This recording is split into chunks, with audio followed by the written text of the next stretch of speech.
His plea for mercy rejected. The Ohio Parole Board has ruled a man on death row for murder in Franklin County should die for his crimes. Thanks for joining us at 5. I'm Mark Taylor. And I'm Ellie Merritt. The twice convicted murderer is scheduled to be put to death November 15th, but Governor John Kasich will have the final say. NBC4's Ted Hart has our continuing coverage on Campbell's crimes and why his lawyers believe he deserves a break. Ted?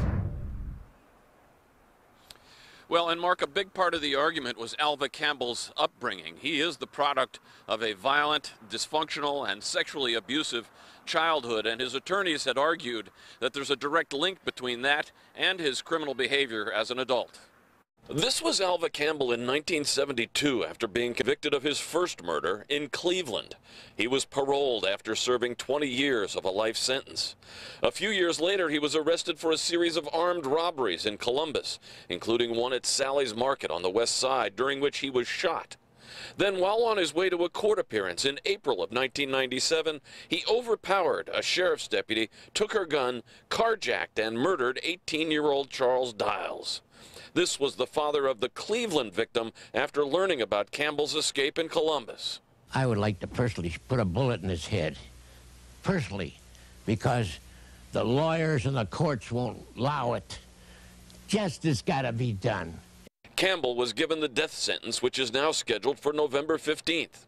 In rejecting his request for clemency, the parole board today said that while Campbell's upbringing and his experiences were certainly dysfunctional and no doubt traumatic, they must be weighed against the circumstances surrounding his crime.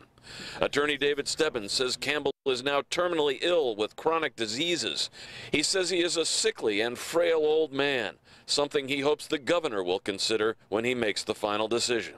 Well, nobody really knows how, with all of his illnesses and all of his diseases, how he'll react to the execution drugs. And we're hoping to avoid any kind of sort of unseemly spectacle in the execution. So the parole board's recommendation is to reject clemency, but ultimately it is the governor's decision, and that could come any time between now and the scheduled execution date of November 15th. Live downtown, Ted Hart, NBC4.